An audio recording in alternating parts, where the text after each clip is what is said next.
Hi students, welcome to Karthikeya's Academy. So Union Public Service Commission and APPSC and TSPSC మీరు ఏ exam రాసినా సరే తప్పనిసరిగా ఉండేటువంటి basic సబ్జెక్ట్స్లో మీకు పాలిటీ, హిస్టరీ, జాగ్రఫీ, ఎకానమీ అనేది కంపల్సరీగా ఉంటాయి. సో ఈ వీడియోలో ఇండియన్ కాన్స్టిట్యూషన్ అండ్ పాలిటీ మీద ప్రధానంగా అడిగేటువంటి సబ్జెక్ట్స్ గురించి వాటి యొక్క సిలబస్ అనాలిసిస్ అంతా కూడా మనం చూద్దామండి. స్కిప్ చేయకుండా వీడియోని కంప్లీట్గా చూడండి. ఇండియన్ పాలిటీ అండ్ కాన్స్టిట్యూషన్లో మోస్ట్ ఇంపార్టెంట్ టాపిక్స్ అంటే ప్రతి అభ్యర్థి కూడా తప్పనిసరిగా ఫోకస్ చేయాల్సిన టాపిక్స్ని మీకు ఈ వీడియోలో క్లియర్గా ఎక్స్ప్లెయిన్ చేస్తాను. Now coming to this one, ఈ యొక్క మాడ్యూల్ అంతా మాకు ఎలా వస్తుందంటే ఇండియన్ కాన్స్టిట్యూషన్ అండ్ పాలిటీ అనే టాపిక్గా కనిపిస్తుంది. ఆల్రెడీ దీనికి సంబంధించినటువంటి కొన్ని మైక్రో సిలబస్ తోటి గత వీడియోస్లో చేయడం జరిగింది. సో దీంట్లో మనం టాపిక్ వైజ్ కూడా మల్టిపుల్ చాయిస్ క్వశ్చన్స్ని ఏ విధంగా ప్రాక్టీస్ చేయాలో చూద్దామండి. Now, before going to understand the complete Indian Constitution polity by multiple choice questions, మన కార్తికేయస్ అకాడమీ విశాఖపట్నం నుంచి బోత్ ఆఫ్లైన్ మరియు ఆన్లైన్లో ఏపీఎస్సి గ్రూప్ 2 మెయిన్స్ మాడ్యూల్ అనేది మార్చి 4వ తారీఖు నుంచి ప్రారంభిస్తున్నామండి. అయితే అడ్మిషన్స్ ఆల్రెడీ మార్చ్ 1 నుంచి మొదలు పెట్టాము. సో ఎవరైతే అభ్యర్థులు ఏపీఎస్సి గ్రూప్ 2 మెయిన్స్ ప్రిపేర్ అవుతున్నారో వాళ్ళందరూ కూడా ఈ మాడ్యూల్ని పర్చేస్ చేసుకోవచ్చు. సో మా Karthikeya IAS academy phone number call చేస్తే ఈ మాడ్యూల్ డీటెయిల్స్ అనేది మీకు అందిస్తారు. అండ్ అతి తక్కువ ఫీ స్ట్రక్చర్లతో, అంటే ఏపీ మొత్తంలో మీరు తీసుకుంటే అతి తక్కువ ఫీ స్ట్రక్చర్ తోటి లైకమ్ రికార్డ్ మాడ్యూల్ని అంటే ఆఫ్లైన్ మాడ్యూల్ని ఒక సిస్టమేటిక్ ఆర్డర్లో అందిస్తున్నటువంటి సంస్థ మన కార్తికేయ. ప్రతి సంవత్సరం కూడా బెస్ట్ రిజల్ట్ని అందిస్తున్నామండి. ఎవ్రీ వీక్ స్కాలర్షిప్ టెస్టులు పెడుతున్నాము అండ్ టెస్ట్ సిరీస్ కూడా అద్భుతంగా డిజైన్ చేసినటువంటి అంశం మాకు కనిపిస్తుంది. నా ఫీ స్ట్రక్చర్ చూస్తే మీకు ఏపీఎస్సి గ్రూప్ 2 మెయిన్స్ జస్ట్ 2999 అండి. సో దీంట్లో గొప్ప విషయం ఉంది, మీరు ఏపీఎస్సి కోర్స్ పర్చేస్ చేసిన తర్వాత మీరు క్వాలిఫై అవుతారు డెఫినెట్గా. సో క్వాలిఫై అయిన తర్వాత కార్తికేయస్ అకాడమీ నుంచి ఒక స్కాలర్షిప్ కూడా మీరు అందుకోవచ్చు. అండ్ ఈ కోర్స్ ప్రధానంగా ఆఫ్లైన్ మరియు ఆన్లైన్లో ఉంటుంది, లైకమ్ రికార్డింగ్ ఉంటుందండి. అండ్ ఈ 2999 వచ్చేసి only online, live plus online విద్యార్థులకు మాత్రమే. ఆఫ్లైన్ ప్రైస్ మరి వేరే విధంగా ఉంటుంది, మీరు ఈ నెంబర్ కాల్ చేసి తీసుకోవచ్చు. టాప్ ఫ్యాకల్టీస్ ఉంటారండి కార్తికేయలో. హిస్టరీ కానవచ్చు, science and technology, geography, polity అన్ని సబ్జెక్ట్స్కి ఎక్స్పర్ట్ ఫ్యాకల్టీస్ ఉంటారు. And both medium Telugu and English medium ఉంటుందండి. అండ్ ఫైనల్గా సో టెస్ట్ సిరీస్ కూడా అద్భుతంగా ఇవ్వడం జరుగుతుంది. సో ఎవరైతే గ్రూప్ 2 మెయిన్స్ ప్రిపేర్ అవుతున్నారో వాళ్ళందరూ కూడా ఈ కోర్స్ని పర్చేస్ చేయొచ్చు. మన Karthikeya IAS academy mobile app కింద డిస్క్రిప్షన్ బాక్స్లో లింక్ ఇస్తామండి, మీరు డౌన్లోడ్ చేసుకోవచ్చు. అక్కడ గత సంవత్సర కాలం నుంచి కొన్ని సంవత్సరాల నుండి మంచి కంటెంట్ అనేది మీకు ఆర్డర్లో అరేంజ్ చేసి పెట్టడం జరిగింది. వాటిని మీరు ఫ్రీగా యాక్సెస్ చేసుకోవచ్చు. అలాగే టెస్ట్ సిరీస్ కూడా అక్కడ అవైలబిలిటీగా ఉంటుంది. అండ్ డిఫరెంట్ కోర్సెస్ కూడా దాంట్లో ఉన్నాయి, మీరు హ్యాపీగా చూసుకొని మీకు సబ్జెక్ట్ వైజ్ కూడా చాలామంది గ్రూప్ 2 మెయిన్స్ ప్రిపేర్ అయ్యేటప్పుడు 4 సబ్జెక్ట్స్ కనిపిస్తాయి. ఒకటి ఏపీ హిస్టరీ, రెండవది ఇండియన్ కాన్స్టిట్యూషన్, తర్వాత మీకు science and technology and AP and Indian economy, ఇలా సబ్జెక్ట్ వైజ్ కూడా అక్కడ పర్చేస్ చేసుకోవచ్చు. లేదు అంటే కంబైన్ సబ్జెక్ట్స్ కూడా సిలబస్ అంతా ఉంటుంది కాబట్టి మీరు పర్చేస్ చేసుకొని ప్రిపరేషన్ మొదలు పెట్టండి. నా కమింగ్ టు దిస్ సిలబస్ అండి, నా ఏపీఎస్సి కానవచ్చు, యూపీఎస్సి కానవచ్చు, బేసిక్ సబ్జెక్ట్స్ పాలిటీ తీసుకుంటే మనకి ఇండియన్ కాన్స్టిట్యూషన్లో ప్రధానంగా రిఫరెన్స్ బుక్స్కి వస్తే మనం లక్ష్మీకాంత్ బుక్ అనేది రిఫరెన్స్ బుక్గా పెట్టుకొని చదువుతుంటారు, చాలా మంచి బుక్ అది. దాంతోపాటు సో డిడి బసు, దుర్గాదాస్ బసు, సుభాష్ కశ్యప్, అలాగే ఎన్సీఆర్టీ 6 to 12th క్లాస్ వరకు పాలిటీ బుక్స్ కూడా చాలా బాగా ఉపయోగపడతాయి. బట్ ఇవన్నీ కూడా ఆల్రెడీ ఫ్యాకల్టీస్ చక్కగా చదివి ఉంటారు కాబట్టి సో క్లాసెస్ కూడా అద్భుతంగా చెప్తారు మన కార్తికేయలో. అండ్ ఎవ్రీ సబ్జెక్ట్ని కరెంట్ టాపిక్ రిలేటెడ్గా ఇంటర్లింక్ చేసుకుంటూ చెప్పడం జరుగుతుంది.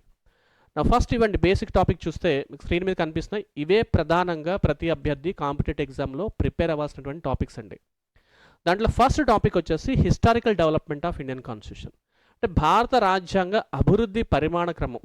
అంటే బ్రిటిషర్స్ భారతదేశానికి వచ్చిన దగ్గర నుంచి భారతదేశాన్ని ఆక్యుపై చేసి కన్సాలిడేషన్ చేసుకొని వాళ్ళు వెళ్ళిపోయిన తర్వాత భారత రాజ్యాంగం ఏ విధంగా అభివృద్ధి చెందింది, దాన్ని హిస్టారికల్ డెవలప్మెంట్ ఆఫ్ ఇండియన్ కాన్స్టిట్యూషన్గా పిలుస్తాం. మరి ఈ టాపిక్ చదివేటప్పుడు ప్రధానంగా మనము 2 ఏరియాస్ మీద ఫోకస్ చేయాల్సి ఉంటుంది. ఒకటి కంపెనీ రూల్ పరిపాలన. సో రెగ్యులేటింగ్ యాక్ట్ 1773 నుంచి 1857 వరకు కూడా కంపెనీ రూల్ భారతదేశంలో ఉంటుంది కాబట్టి ఈ కంపెనీ పరిపాలన సంబంధించిన అన్ని చట్టాలని చదవాలి. 1 or 2 MCQs ఎప్పుడు పడుతుంటుంది. ఇంకా రెండవ part historical development of Indian కాన్స్టిట్యూషన్లో రెండవ పార్ట్ వచ్చేసి క్రౌన్ పరిపాలన. కంపెనీ రూల్ కాస్త మనకి క్వీన్ విక్టోరియా ప్రొక్లమేషన్ తర్వాత కంపెనీ పరిపాలన అంతం చేయడం జరుగుతుంది.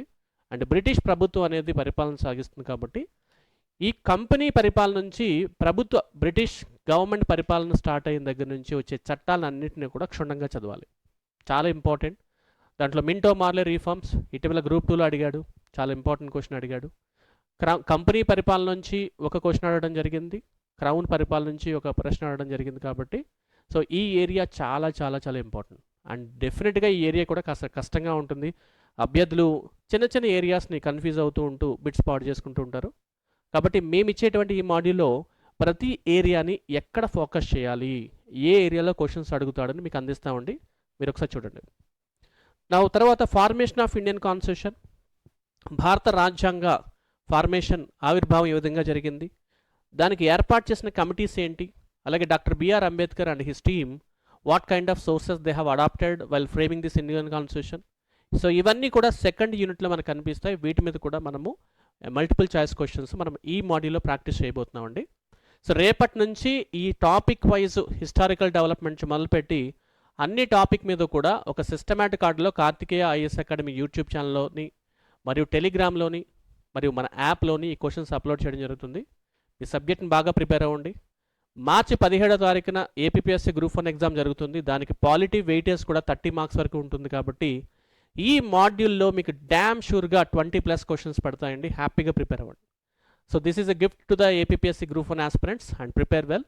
అండ్ రిమైనింగ్ సబ్జెక్ట్స్ కూడా మేము ఇమీడియట్గా చేయడానికి ప్రయత్నం చేస్తున్నాము అండ్ యూజ్ ఇట్ వైజ్లీ. నా థర్డ్ టాపిక్ వచ్చేసి పార్ట్స్. ఇండియన్ కాన్స్టిట్యూషన్లో parts. So 25 number of parts ఉన్నాయి. వాటి మీద కొన్ని క్వశ్చన్స్ ప్రత్యేకంగా అడుగుతాడు. సెంటర్ స్టేట్ రిలేషన్స్ సంబంధించినటువంటి పార్ట్స్ గురించి క్వశ్చన్స్ అడుగుతూ ఉంటాడు. కాబట్టి so part number 11, part number 12 గురించి ఒకసారి ప్రత్యేకంగా శ్రద్ధ పెట్టండి. అలాగే కొన్ని పార్ట్స్ గురించి మనం క్లాస్లో డిస్కస్ చేస్తాం. అలాగే schedules of the Indian constitution, very very important point. భారత రాజ్యాంగం ఆవిర్భావంలో 8 షెడ్యూల్స్ ఉండేవి. తర్వాత కాలంలో కాలక్రమేణా కొన్ని కాన్స్టిట్యూషనల్ అమెండ్మెంట్స్ చేసి ప్రస్తుతం 12 షెడ్యూల్స్ మన ఇండియన్ కాన్స్టిట్యూషన్లో ఉన్నాయి. దాంట్లో 9వ షెడ్యూలు, 10వ షెడ్యూలు, 11, 12 ఎగ్జామినేషన్లో తప్పనిసరిగా అడిగేటువంటి areas. And the most important is 10th schedule anti defection law, party ఫిరాయింపుల నిరోధక చట్టం. 52nd కాన్స్టిట్యూషనల్ అమెండ్మెంట్ యాక్ట్ 1985లో ఈ చట్టాన్ని తీసుకురావడం జరిగింది. సో చాలా ఇంపార్టెంట్. మన రాజీవ్ గాంధీ గవర్నమెంట్ ఈ చట్టం తీసుకురావడం జరిగింది. So 52nd constitutional amendment act 1985 anti defection లా 10th షెడ్యూల్ గుర్తుపెట్టుకోండి. సో 52nd కాబట్టి 5 × 2 10, 10th షెడ్యూల్గా గుర్తుపెట్టుకోవచ్చు. అలాగే మరొక కాన్స్టిట్యూషనల్ అమెండ్మెంట్ ఉంది ఈ 10th షెడ్యూల్కి, that is 91 constitutional amendment act, చాలా ఇంపార్టెంట్. సో ఈ 2 constitutional amendment acts 10th schedule కోసం ఉంది. అలాగే 11th and 12th వచ్చేసి పంచాయతీస్ మరియు మున్సిపాలిటీస్ గురించి ఉన్నటువంటి సందర్భాలు. కాబట్టి మై డియర్ స్టూడెంట్స్, షెడ్యూల్స్ మీద డెఫినెట్గా క్వశ్చన్ అడుగుతాడు. ఎట్టి పరిస్థితుల్లో అరే షెడ్యూల్సే కదా అనే ఆలోచన పెట్టుకోకండి. ఇటు 8th schedule languages recognized by the constitution, చాలా ఇంపార్టెంట్ అది కూడా. సో మనం చూసినట్లయితే 21 constitutional amendment act, 71 constitutional amendment act, 92nd constitutional amendment act, Bodo, Dogri, Maithili, Santali ఏ రాజ్యాంగ సవరణ ద్వారా భారత రాజ్యాంగం జత చేశారంటారు? ప్రస్తుతము ఈ 8వ షెడ్యూల్లో భారత రాజ్యాంగం గుర్తించిన లాంగ్వేజ్లు ఎన్ని ఉన్నాయని అడుగుతుంటాడు. సో 14 లాంగ్వేజ్ కాస్త 22 లాంగ్వేజ్గా మారిన సందర్భం కనిపిస్తుంది. ఇవన్నీ సబ్జెక్ట్ అండి, కొంచెం జాగ్రత్తగా చదివితే మనం ఈ సబ్జెక్ట్లో చాలా మంచి మార్క్స్ సాధించవచ్చు. మ్యాక్సిమం వెయిటేజ్ ఉన్నటువంటి సబ్జెక్ట్స్ వీటి నుంచి ఈజీగా గ్రాప్ చేయొచ్చండి. ఇది ఆస్పిరెంట్స్ లాజికల్గా ఎగ్జామినేషన్ని ఇంటర్ప్రెట్ చేయొచ్చు. రైట్, నెక్స్ట్ అండి articles of the Indian constitution. కొన్ని వందల ఆర్టికల్స్ ఉంటాయి, వాటన్నిటిని గుర్తుపెట్టుకోలేము. కానీ కొన్ని స్పెసిఫిక్ ఆర్టికల్స్ ఉంటాయండి, అవి తప్పనిసరిగా గుర్తుపెట్టుకోవాలి. ఉదాహరణకు article 32 writ jurisdiction of supreme court. 5 types of writs ఉంటాయి: habeas corpus, mandamus, quo warranto, prohibition, certiorari. అలాగే ఆర్టికల్ 226 హైకోర్టు యొక్క రిట్ జ్యుడిక్షన్. ఈ 2 ఆర్టికల్స్లో పరిధి ఎవరిది అంటే హైకోర్టు పరిధి ఎక్కువగా ఉంటుందని గ్రూప్ 2 సివిల్స్లో అడుగుతూ ఉంటాడు. సో ఆ డిఫరెన్స్ ఏంటో ఐడెంటిఫై చేయాలి. కొన్ని ప్రత్యేక ఆర్టికల్స్ ఉంటాయి. Article 18 abolition of titles, article 17 abolition of untouchability. So కాబట్టి ఫండమెంటల్ రైట్స్లో ఉన్నటువంటి అన్ని ఆర్టికల్స్ ఎగ్జామినేషన్కి ఇంపార్టెంటే. ఫండమెంటల్ డ్యూటీస్ ఏ ఆర్టికల్స్లో ఉన్నాయి, భారత రాజ్యాంగం అమల్లోకి వచ్చినప్పుడు లేని సందర్భం ఏంటి, ప్రస్తుతం ఉన్న సందర్భాలు ఏంటి. అభ్యర్థుల్ని కాస్త కంగారు పెడుతూ ఉంటాడు ఎగ్జామినర్, ఎందుకంటే వాడి పని అది. కాంపిటీషన్ ఎగ్జామ్ అంటే సోన్సో పుస్తకంలో ఉంది చదవండి, ఇక్కడ ఎగ్జామ్లో ఇస్తామని ఎవరు చెప్పరు. అభ్యర్థిని కాస్త కంగారు పెట్టి టైం ట్రాప్లో పెట్టి ఆ ఎలిమినేషన్ టెక్నిక్లోకి తను ఇబ్బంది పెట్టే విధంగానే క్వశ్చన్స్ ఫ్రేమ్ చేస్తారు. కాబట్టి సో కాంపిటేటివ్ ఎగ్జామ్ ప్రిపేర్ అవుతున్న ప్రతి అభ్యర్థి కూడా గుర్తుపెట్టుకోవాల్సిన అవసరం ఏంటంటే మీ స్కిల్ డెవలప్ చేయండి, స్కిల్ ఇంటర్ప్రెట్ చేసుకోండి, ఎగ్జామినేషన్ కోణంలోనే ఆలోచించండి, క్వశ్చన్ ఇంకెలా ఇవ్వచ్చు. ఒకప్పుడు సింపుల్ క్వశ్చన్ని ఇచ్చేసేవాడు. So which of the following so and so అని, లేకపోతే ద గవర్నర్ ఆఫ్ బెంగాల్ని గవర్నర్ జనరల్ ఆఫ్ బెంగాల్గా మార్చినటువంటి చట్టం ఏంటి, గవర్నర్ జనరల్ ఆఫ్ బెంగాల్ని గవర్నర్ జనరల్ ఆఫ్ ఇండియాగా మార్చిన చట్టం ఏంటి. చాలా సింపుల్ క్వశ్చన్స్ చదివితే మనకు కనిపిస్తూ ఉంటాయి. అలా కాకుండా 4-5 స్టేట్మెంట్స్ ఇచ్చినప్పుడు which of the following statements are true regarding the regulating act of 1773, 1773 సంవత్సరంలో చేయబడిన చట్టంలో ఉన్న అంశాలు లేనిది గుర్తించండి అంటాడు. ఉన్నది గుర్తించండి అనొచ్చు, లేనిది గుర్తించండి అనొచ్చు. కాబట్టి ఇదంతా కూడా అభ్యర్థి యొక్క హార్డ్ వర్క్ మీద, సబ్జెక్ట్ని అర్థం చేసుకున్న దాని మీద మాత్రమే ఆధారపడుతుంది. కాబట్టి విద్యార్థులు కాస్త సమయాన్ని ఓపిక్గా సబ్జెక్ట్ మీద పెట్టండి. రైట్ అండి. Next salient features of Indian constitution. Salient అంటే the most significant part of the Indian constitution. ఇది చూడడానికి చిన్న టాపికే ఉంటుంది, సేలియంట్ ఫీచర్సే కదా. సో ప్రియాంబుల్ ఒక సేలియంట్ ఫీచరు, ఫండమెంటల్ రైట్స్ ఒక సేలియంట్ ఫీచరు, లేకపోతే so and so features easy గుర్తుపెట్టుకుంటాం. బట్ వాడు ఒక 10 ఇచ్చేసి which of the followings are the most significant salient features అన్నాడు అనుకోండి, ఆర్డర్ అడిగాడు అనుకోండి, గుర్తుపెట్టాలి. అలాగే ఏపీపీఎస్సీ గ్రూప్ 1 మెయిన్స్లో write any 5 salient features of Indian constitution అనే క్వశ్చన్స్ కూడా కనిపించాయి. కాబట్టి సేలియంట్ ఫీచర్స్ అంటే ఇండియన్ కాన్స్టిట్యూషన్లో మోస్ట్ సిగ్నిఫికెంట్ ఫీచర్స్ని గుర్తించండి, అది సిలబస్లో ఇచ్చాడండి. Then preamble of the Indian constitution, preface అని పిలుస్తాం, ముందు మాట, ప్రవేశిక అని పిలుస్తుంటాం. డెఫినెట్గా పాలిటీ క్వశ్చన్స్ని డిజైన్ చేసేటప్పుడు ప్రియాంబుల్ మీద ఎగ్జామినర్ తప్పనిసరిగా ఒక క్వశ్చన్ ఫ్రేమ్ చేయాల్సిందే. ఎందుకంటే when you read A preamble you will understand the philosophy of the Indian constitution ఉంటుంది. సో డాక్టర్ జవహర్లాల్ నెహ్రూ గారు ఆబ్జెక్టివ్ రిజల్యూషన్ అనేటువంటి పదంతో రాజ్యాంగ పరిషత్తులో దీన్ని ఇంట్రడ్యూస్ చేశారు. తర్వాత ఇది ప్రియాంబుల్గా మారిందని చదువుతాం. మొట్టమొదటి ప్రియాంబుల్ అమెరికన్ కాన్స్టిట్యూషన్ మనకు అనిపిస్తుంది. తర్వాత భారత రాజ్యాంగం అమెరికన్ ప్రియాంబుల్ ఇన్స్పైర్గా తీసుకొని భారత రాజ్యాంగంలో ఈ ప్రియాంబుల్ని ప్రవేశపెట్టారు. మరి ఈ ప్రియాంబుల్ ఉన్నటువంటి టర్మ్స్ ఏంటి, ప్రతి టర్మ్ చదువుకోవాలండి. సావరెంటీ అంటే ఏంటి, సెక్యూరిటీ, తర్వాత ఇంటిగ్రిటీ అంటే ఏంటి, డెమోక్రటిక్ అంటే ఏంటి, ఆ లైన్ చాలా ఇంపార్టెంట్, సావరెన్, సోషలిస్ట్. సో ఈ విధంగా ప్రతి లైను కూడా మీరు ఒక ఆర్డర్లో చూసుకొని భారత రాజ్యాంగం అమల్లోకి వచ్చినప్పుడు ఏ పదాలు ఉన్నాయి, ప్రస్తుతం ఏ పదాలు ఉన్నాయి, ఏ రాజ్యాంగ సవరణ ద్వారా కొన్ని పదాలని భారత రాజ్యాంగంలోనే ప్రవేశకు జత చేశారు. ముఖ్యంగా 42వ రాజ్యాంగ సవరణ 1976 చాలా చాలా ఇంపార్టెంట్. దాంట్లో సోషలిస్టు, సెక్యులర్ అనేటువంటి పదాలు, ఇంటిగ్రిటీ అనేటువంటి 3 పదాలని 42nd అమెండ్మెంట్ యాక్ట్ 1976 ద్వారా జత చేశారు. సో కాబట్టి my dear students, so preamble చాలా చాలా ఇంపార్టెంట్. అలాగే ప్రియాంబుల్ భారత రాజ్యాంగంలో భాగమా కాదా, భారత రాజ్యాంగంలో భాగం కాదు అని చెప్పినటువంటి సుప్రీంకోర్టు జడ్జిమెంట్ ఏంటి, భాగం అయినటువంటి జడ్జిమెంట్ ఏ విధంగా చెప్పారు, బెరుబారి యూనియన్ కేసు జడ్జిమెంట్ దేనికి సంబంధించింది, కేశవంద భారతి కేసు దేనికి సంబంధించింది, ఇవి తప్పనిసరిగా అడిగేటువంటి ఏరియాస్. దాని తర్వాత union and its legislature. My dear students, article 1 of the Indian constitution, India that is Bharat shall be union of స్టేట్స్గా చదువుతాం. India that is Bharat shall be union of states, union underline చేసుకోండి. The word union we have adopted from the Canada constitution. Strong union, భారతదేశము strong union, రాష్ట్రాలు నచ్చినట్టు behave చేస్తే ఒప్పుకోరు. And భారత రాజ్యాంగం ప్రకారంగా ఇండియన్ కాన్స్టిట్యూషను స్ట్రాంగ్ యూనియన్ నేచర్ని కలిగి ఉంది. క్వాసీ ఫెడరలిజంగా తర్వాత చెప్తాం మనం. అలాంటి యూనియన్లో అసలు యూనియన్ అనే పదం ప్లేస్లో ఫెడరల్ అనే పదం డాక్టర్ బిఆర్ అంబేద్కర్ ఎందుకు యూజ్ చేయలేదు, ఎందుకు యూనియన్ అనే పదాన్ని స్ట్రాటజికల్గా యూజ్ చేశారు అంటే, ఫెడరల్ అనే కాన్సెప్ట్లో రాష్ట్రాలకి కేంద్రానికి సమాన అవకాశం రావడం వల్ల విడిపోయే అవకాశం ఉంటుంది. వెరాజ్ యూనియన్ ఆఫ్ స్టేట్స్లో the state does not have the power to go away from the mainland అని ఉంటుంది. సో కాబట్టి Indian union is indestructible whereas states are destructible అనే పదం చదువుతాం. ఎస్ మై డియర్ స్టూడెంట్స్, కాబట్టి ఇందులో ముఖ్యంగా రాష్ట్రాల పునర్వ్యవస్థీకరణ సంబంధించి ఆర్టికల్ 1, 2, 3, 4 4 ఆర్టికల్స్ పార్ట్ 1, అలాగే ఆర్టికల్ 1 to 4 కూడా చదవాల్సి ఉంటుంది. SK Dhar commission, JVP committee, Fazal Ali committee, ఇవన్నీ కూడా స్టేట్స్ రీఆర్గనైజేషన్ కమిషన్లో వస్తాయి. ఇటీవల జరిగినటువంటి ఏపీపీఎస్సీ గ్రూప్ 2 ప్రిలిమ్స్లో కూడా రాష్ట్రాల పునర్వ్యవస్థీకరణ గురించి రాజ్యాంగ పరిషత్ కాన్స్టిట్యూంట్ అసెంబ్లీ ఏర్పాటు చేసిన కమిటీ ఏంటని అడిగారండి. దానికి ఆన్సర్ కూడా మీకు ఆప్షన్ డీలో కనిపిస్తుంది. Okay, so SK Dhar committee answer. చాలామంది ఫజల్ అలీ కమిటీ అని పెట్టుంటారు, చిన్న కన్ఫ్యూషన్ అంతే, ఏం కాదు. నా నెక్స్ట్ టాపిక్ వచ్చేసి సిటిజన్షిప్ అండి, పౌరసత్వం అంటాం. పార్ట్ 2లో భారత పౌరసత్వం గురించి మెన్షన్ చేశారు. అయితే ఆర్టికల్ 5 to 11లో ఈ ఇండియన్ పౌరసత్వం గురించి ప్రొవిజన్స్ కనిపిస్తాయి 5 to 11. బట్ ఎక్కడా కూడా methods of acquiring citizenship and losing of citizenship అనే కాన్సెప్ట్ గురించి డిస్కస్ చేయలేదు.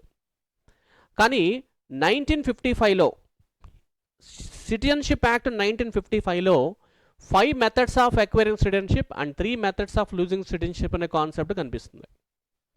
So by birth, by descent, by incorporation of territory, ఇలా మీకు 5 మెథడ్స్ ఆఫ్ అక్వైరింగ్ ఉంటుంది. న్యాచురలైజేషన్, రిజిస్ట్రేషన్స్ అంటాం. అలాగే 3 మెథడ్స్ ద్వారా పౌరసత్వాన్ని కోల్పోతారు. Renunciation method, by renunciation, by deprivation, by terminations. ఇలా 5 మెథడ్స్ అండ్ 3 మెథడ్స్ గురించి మాట్లాడుకుంటామండి సిటిజన్షిప్. అలాగే రీసెంట్గా వచ్చిన concept national register of citizens, చాలా ఇంపార్టెంట్, ఎన్ఆర్సీ అంటున్నాం. వాటి గురించి కూడా డిస్కస్ చేసుకుంటాం. అలాగే అసలు ఎన్ఆర్ఏ అంటే ఎవరండి? Who are NRIs? NRI day ఎందుకు సెలబ్రేట్ చేసుకోవాలి? ప్రవాస భారతీయ దివసం భారతదేశంలో ఎందుకు సెలబ్రేట్ చేస్తున్నాం? సో ఇవన్నీ కూడా మనకి దీంట్లో డిస్కస్ చేసుకోవాలండి, అండ్ చదవాలి విద్యార్థులు కూడా. నెక్స్ట్ ఫండమెంటల్ రైట్స్ అండి. మొత్తం ఇండియన్ కాన్స్టిట్యూషన్లో ద మోస్ట్ డైనమిక్ పార్ట్ చూస్తే ప్రాథమిక హక్కులు. ప్రతి పౌరుడు కూడా తప్పనిసరిగా ఎంజాయ్ చేసే హక్కుల్ని ప్రాథమిక హక్కులు అంటాం. జర్మనీలో బేసిక్ రైట్స్ అని పిలుస్తాం. అమెరికాలో బిల్ ఆఫ్ రైట్స్ అంటున్నాం. అమెరికాలో బిల్ ఆఫ్ రైట్స్ అండ్ యూకేలో మాగ్నా కార్టా అని పిలుస్తున్నాం. మరి భారత రాజ్యాంగము ఫండమెంటల్ రైట్స్ని బిల్ ఆఫ్ రైట్స్ నుంచి ఏ విధంగా తీసుకోవడం జరిగింది? చాలా ఇంపార్టెంట్ ఇది కూడా. అండ్ ఫండమెంటల్ రైట్స్ పార్ట్ 3 అండి. ఆర్టికల్ 12 to 35లో 12, 13, 14, 15, so right to equality 14 to 18, article 13 judicial review of the Indian constitution. ఇలా ఆర్టికల్ 12 to 35 వరకు కూడా ప్రతి ఆర్టికల్ కూడా చదవాల్సిందే, because it is a competitive exam and you are a citizens, you have the responsibility and you have the right to know every right of yours which is guaranteed by the constitution. And the case studies which are related to the fundamental rights, government and the judiciary. Right to privacy చాలా important. కే పుత్తుస్వామి మనం case స్టడీస్లో discuss చేస్తాం. యుతనేషియా concept, అరుణ షాంబాజీ case, ఇలా అనేక case studies గురించి మనము fundamental రైట్స్లో discuss చేసుకోవాలండి. ఇవి ఏరియాస్ డెఫినెట్గా అడుగుతాడు. స్టూడెంట్స్ బై హార్ట్ చేస్తే కుదరదు. సో కొన్ని టాపిక్స్ని అర్థం చేసుకోవాలి. రైట్ టు ఎడ్యుకేషన్ యాక్ట్ ఏ ప్రాథమిక హక్కుల్లో భాగం అంటాడు. So article 21 capital A article 21లో భాగం. ఆర్టికల్ 19లో 6 ఫ్రీడమ్స్ ఉంటాయి. గతంలో 7 ఫ్రీడమ్స్ ఉండేవి, అవి 6 ఫ్రీడమ్స్ చేశారు. సో రైట్ టు ఫ్రీడమ్స్లో article 19 clause 1, clause 19 1B CDEFG వరకు ఉండి F తీసేశారు. రైట్ టు ప్రాపర్టీగా పిలుస్తాం. ఇలా ఆ టాపిక్ని కూడా చదువుకోవాల్సి ఉంటుందండి. దాని తర్వాత direct principle of state policy, తెలుగులో ఆదేశ సూత్రాలు మరియు నిర్దేశ నియమాలు అంటారు. గవర్నమెంట్ ఆఫ్ ఇండియా యాక్ట్ 1935లో ఇన్స్ట్రుమెంట్ ఆఫ్ ఇన్స్ట్రక్షన్స్ అనేటువంటి పదంతో ఉన్నవే ఈ డిపిఎస్పిగా డాక్టర్ బిఆర్ అంబేద్కర్ గారు చెప్పడం జరిగింది. సో ఈ యొక్క పార్ట్ నెంబర్ 4 ఆర్టికల్ 36 to 51 మధ్య direct principle of state policies ఉంటాయి. చాలా ఇంపార్టెంట్ అండి ఇది కూడా. దాని తర్వాత ప్రాథమిక విధులు, ఫండమెంటల్ డ్యూటీస్. ప్రారంభంలో ఫండమెంటల్ డ్యూటీస్ లేవు, కానీ 42nd అమెండ్మెంట్ యాక్ట్ 1976 ద్వారా ఇందిరాగాంధీ ప్రభుత్వము స్వరణ్ సింగ్ కమిటీ రికమెండేషన్ ఆధారంగా ఈ ఫండమెంటల్ డ్యూటీస్ని యాడ్ చేశారు. ప్రారంభంలో 10 ఫండమెంటల్ డ్యూటీస్ ఉండేవి, ప్రస్తుతం 11 ఫండమెంటల్ డ్యూటీస్ అయ్యాయి. 11th duty 86th constitutional amendment act 2002లో యాడ్ చేయడం జరిగిందనమాట. సో ఇవన్నీ కూడా మనం ఈ టాపిక్లో డిస్కస్ చేసుకుంటామండి. నెక్స్ట్ అండి, central government is a combination of 3 organs. 1 legislature, 2 executive and 3 judiciary. కాబట్టి కేంద్ర శాసనసభ ఎలా ఉంటుంది, దాంట్లో లోక్సభ ఎలా ఉంటుంది, రాజ్యసభ ఎలా ఉంటుంది, వాటి యొక్క పవర్స్ ఏంటి, అధికార పరిధి ఏంటి, ఒక బిల్ని లోక్సభలో ప్రవేశపెట్టేటప్పుడు ఏ లెవెల్స్లో వెళ్తుంది, దానికి ప్రిసైడింగ్ ఆఫీసర్స్ ఎవరు, అలాగే మార్నింగ్ సెషన్ ఏ విధంగా జరుగుతుంది, మధ్యాహ్నం ఎజెండా ఎలా ఉంటుంది, starred questions, unstarred questions, short duration questions అంటే ఏంటి, ఇవన్నీ కూడా మనం దీంట్లో డిస్కస్ చేసుకుంటామండి. చాలా ఇంపార్టెంట్ టాపిక్. ఒక బడ్జెట్ని లోక్సభలో ఎందుకు ప్రవేశపెట్టాలి, రాజ్యసభలో ఎందుకు ప్రవేశపెట్టకూడదు, లోక్సభ సభ్యత్వం లేనటువంటి మంత్రి రాజ్యసభ నుంచి వచ్చి లోక్సభలో మన యొక్క బడ్జెట్ని ప్రవేశపెట్టడం ఏంటి, సో ఒక మంత్రికి ఉండేటువంటి అధికారం ఏమిటి, ఇవన్నీ కూడా మనం ఇండియన్ కాన్స్టిట్యూషన్లో డిస్కస్ చేసుకుంటాం. దాని ప్రెసిడెంట్ అండి. సో రాష్ట్రపతి ఎవరు, ఆర్టికల్ 52 ఎవరికి తెలియజేస్తుంది.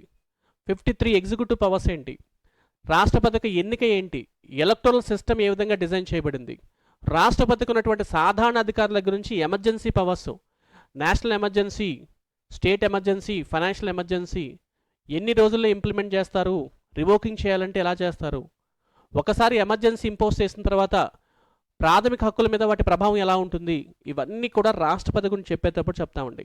అలాగే వీటో పవర్స్ చాలా ఇంపార్టెంట్. సో రాష్ట్రపతికి ఉన్నటువంటి వీటో అధికారులు ఏంటి? జనరల్గా వీటో పవర్స్ 4 రకాలుగా ఉంటాయి. 1 absolute veto, 2 suspensive veto, 3 pocket veto, 4 qualified veto. America ప్రెసిడెంట్కి absolute veto, pocket veto, suspensive వీటోతో పాటు క్వాలిఫైడ్ వీటో కూడా ఉంటుంది. భారత రాష్ట్రపతికి మాత్రం క్వాలిఫైడ్ వీటో ఉండదు. మరి అది ఎందుకు అనేది మనం డిస్కస్ చేసుకుంటాం మళ్ళీ. సో ప్రస్తుత భారతదేశంలో ఉన్నటువంటి రాష్ట్రపతి ఎన్ని రకాల వీటో పవర్స్ని ఎంజాయ్ చేస్తాడనేది గ్రూప్స్లో అడుగుతుంటాడు. నెక్స్ట్ అండి, వైస్ ప్రెసిడెంట్, తనకి ఎన్నిక విధానము చాలా ఇంపార్టెంట్, తనకున్న అధికార పరిధి ఏంటి. అలాగే prime minister of India and council of states, council of ministers, ఇది మంత్రి మండలి. So the president is bound on the advice of council of ministers, వాటి గురించి డిస్కస్ చేసుకుంటాం. సో 91 కాన్స్టిట్యూషనల్ అమెండ్మెంట్ యాక్ట్ 2003 చాలా ఇంపార్టెంట్, దాని గురించి కూడా మనం డిస్కస్ చేసుకుంటాం. The council of ministers are collectively responsible to Lok Sabha అనే పదం గురించి మాట్లాడుకుంటాం. సో యూనియన్ లెజిస్లేచర్ గురించి మాట్లాడతాం, దాంట్లో లోక్సభ, రాజ్యసభ మరియు ఫంక్షనింగ్ ఆఫ్ ది పార్లమెంట్ గురించి డెఫినెట్గా చదువుకోవాలండి, ఇది ఎగ్జామినేషన్లో అడుగుతాడు. And after that state government, same మనం యూనియన్ గవర్నమెంట్ ఏ విధంగా అయితే చదువుతామో అదేవిధంగా స్టేట్ గవర్నమెంట్ గురించి కూడా చదవాలి, ఏపీపీఎస్ ఎగ్జామ్స్ రాసినా రాయకపోయినా. ఎందుకంటే when a UPSC aspirants going for UPSC interview after cracking prelims and mains, so it is minimum that you should know about your state legislature. So కాబట్టి governor తనకున్న powers ఏంటి చాలా important. President, governors యొక్క powers almost ఒకేలా ఉంటాయి, వాటి గురించి మనం చదువుకోవాల్సి ఉంటుంది. And chief ministers, council of states and council of ministers, state legislature, state legislative assembly and legislative council and Indian జ్యుడిషియరీలో చాలా ఇంపార్టెంట్ అండి. సుప్రీం కోర్ట్ ఆఫ్ ఇండియా గురించి మరియు హైకోర్ట్స్ గురించి మాట్లాడుకుంటాం జ్యుడిషియరీ సిస్టంలో. అండ్ సబార్డినేట్ కోర్ట్స్ అంత ఇంపార్టెంట్ ఏం కాదు. So we're going to discuss about the powers and functions of the supreme court, చాలా important. The original jurisdiction of the supreme court, advisory jurisdiction అవ్వచ్చు, రిట్ జ్యూరిడిక్షన్స్ అవ్వచ్చు, judicial review and judicial activism and judicial overreach, ఇలా ప్రతి టాపిక్కి చాలా multiple topics ఉంటాయి. So అవన్నీ కూడా మనం డిస్కస్ చేసుకుంటామండి మన క్లాస్ రూమ్లో. వీటికి సంబంధించి మల్టిపుల్ చాయిస్ క్వశ్చన్స్ కూడా మనం చేద్దామండి. అండ్ ఫైనల్గా సెంటర్ స్టేట్ రిలేషన్స్ చాలా important and related to committee, ఆ కమిటీస్ అన్నీ కూడా డిస్కస్ చేస్తాం. ఆర్ఎస్ సర్కారియా కమిటీ రికమెండేషన్స్ ఏంటి, ఎంఎం పూంచి కమిటీ రికమెండేషన్స్ ఏంటి, ఇవన్నీ కూడా దీంట్లో చూసుకుంటామండి. అలాగే emergency powers, so I told you article 352 national emergency, article 356 state emergency, article 360 financial emergency, వాటి గురించి డిస్కస్ చేసుకుంటాం. And most important another topic is local self government. So article 40 of the Indian constitution establishment of గ్రామ పంచాయతీ గురించి ఉంటుంది. దాంట్లో 73rd constitutional amendment act and 74th constitutional amendment act గురించి ప్రత్యేకంగా చదువుకుంటాం. నెక్స్ట్ అండి పంచాయతీస్ అండ్ మున్సిపాలిటీస్. అండ్ ఫైనల్గా ఈ బాడీస్ గురించి బాగా చదవాలండి, ఎందుకంటే అఫ్కోర్స్ ఇవి constitutional bodies, non constitutional bodies, statutory bodies అయినప్పటికీ కూడా ఎస్పెషలీ ఈ బాడీస్ గురించి ఎగ్జామినేషన్ అడుగుతాడు. కేంద్ర ఎన్నికల సంఘం గురించి, ఎలక్షన్ టైం ఇది కాబట్టి గ్రూప్ 1లో ఎలక్షన్ కమిషన్ గురించి డెఫినెట్గా క్వశ్చన్స్ అడిగే అవకాశం ఉంటుంది. తెలంగాణ ఎగ్జామ్ రాస్తున్నారు, డెఫినెట్గా అడుగుతాడు, మర్చిపోకూడదు. కాబట్టి సెంట్రల్ ఎలక్షన్ కమిషన్ దానికి ఉన్న అధికార పరిధి ఏంటి, దాంట్లో ఉన్నటువంటి కమిటీస్ ఏంటో మనం చూసుకోవాలి. అలాగే ఫైనాన్స్ కమిషన్స్ అండి. సో ఫస్ట్ ఫైనాన్స్ కమిషన్ నుంచి రీసెంట్గా 15th 16th ఫైనాన్స్ కమిషన్ వరకు కూడా డెవలప్మెంట్స్ ఏంటో చూసుకోవాలి. 14th finance commission YV Reddy గారు ఇచ్చినటువంటి రికమెండేషన్లో 32% ఆఫ్ ది డివల్యూషన్ని 42% పెంచారు, చాలా ఇంపార్టెంట్ ఇది. అలాగే 15th finance commission NK Singh ఈ 42%ని రెండుగా విడగొట్టారు, 41 1%. 41 వచ్చేసి రిమైనింగ్ స్టేట్స్కి, 1% జమ్మూ అండ్ కాశ్మీర్ లడక్ డెవలప్మెంట్ కోసం డిజైన్ చేశారు. Then UPSC, SPSC and JPSC and control not general and national green tribunal, very very important, రీసెంట్గా చాలా సిగ్నిఫికెంట్ అవుతున్నటువంటి బాడీ ఇది, వీటి గురించి కూడా మనం చదువుకోవాల్సి ఉంటుంది. And finally constitutional bodies, statutory bodies, non constitutional bodies. నీతి ఆయోగ్ ఒక non constitutional non statutory body ఇది, వీటి గురించి డిస్కస్ చేసుకుంటాం. అండ్ కాన్స్టిట్యూషనల్ బాడీస్లో చాలా బాడీస్ ఉంటాయి కాబట్టి వాటి అన్నింటి గురించి మనం మాట్లాడుకుంటాం. అండ్ ఫైనల్గా ఇంపార్టెంట్ టాపిక్స్ అండి, ఇందాక చెప్పినట్టు యాంటీ డిఫెక్షన్లో చాలా ఇంపార్టెంట్ టాపిక్, వాటి గురించి మాట్లాడుకుంటాం. And tribal issues in different states, రీసెంట్గా అవుతున్నటువంటి tribal issues. And physical federalism, ఇలాంటివి అనేక నెంబర్ ఆఫ్ టాపిక్స్ మనం డిస్కస్ చేసుకుంటే మనకు ఆబ్వియస్గా ఈ సబ్జెక్ట్ మీద ఫుల్ కమాండ్ వస్తుంది. రైట్, సబ్జెక్ట్ అంతా బాగా చదువుకున్నాం, బట్ ఇంకా ఎక్కడో చిన్న వెళ్తుంటుంది. ఆ వెళితే కరెంట్ అఫైర్స్. ఎస్, పాలిటీ కానీ ఎకానమీ కానీ లేటెస్ట్ కరెంట్ అప్డేట్తో కనుక ఇంటర్లింక్ చేసుకోకపోతే కొన్ని స్టేట్మెంట్ ఎలిమినేట్ చేయలేం. సో కాబట్టి కార్తికేయస్ అకాడమీలో చెప్పేటువంటి ప్రతి ఫ్యాకల్టీ కూడా సబ్జెక్ట్ని కరెంట్ రిలేటెడ్ టాపిక్స్తో ఇంటర్లింక్ చేసుకుంటారండి, గుర్తుపెట్టుకోండి, 100% అనమాట. సో ఈ విధంగా కార్తికేయస్ అకాడమీ కంప్లీట్ కోర్స్ మీకు అందిస్తున్నామండి. సో మీరు యూపీఎస్సీ ఎగ్జామ్ రాసినా, ఏపీపీఎస్ అయినా, టీఎస్పీఎస్ అయినా సరే, polity subject, economy subject, history subjects, ఈ బేసిక్ సబ్జెక్ట్స్ మీద మీకు ఫుల్ కమాండ్ ఉండాలి. And finally APPSC group 2 mains అనేది మార్చి 4వ తారీఖున స్టార్ట్ చేస్తున్నాం. కాబట్టి అభ్యర్థులు ఎవరైతే ఉన్నారో వాళ్ళు ఈ కోర్స్ని పర్చేస్ చేసి డెఫినెట్గా విజయం సాధించాలని మనస్ఫూర్తిగా కోరుకుంటున్నాను. So thank you very much, have a nice day. So all the best. And మన కార్తికేయస్ అకాడమీ యూట్యూబ్ ఛానల్ చక్కగా మంచి నెంబర్ సబ్స్క్రిప్షన్ పెరుగుతుందండి. అండ్ మీరు కూడా సబ్స్క్రైబ్ చేసుకుంటే లేటెస్ట్ అప్డేట్స్ అన్నీ కూడా దీంట్లో కనిపిస్తాయి. అండ్ మా టెలిగ్రామ్ ఛానల్ కూడా ఒకసారి సబ్స్క్రైబ్ చేసుకుంటే పీడిఎఫ్ డాక్యుమెంట్స్ అన్నీ కూడా దాంట్లో కనిపిస్తాయి అండ్ ఈజీగా మీకు ఉపయోగకరంగా ఉంటుంది. And all the best. Have a nice day. This is your director Raj sir from Karthikeyan Academy, Visakhapatnam.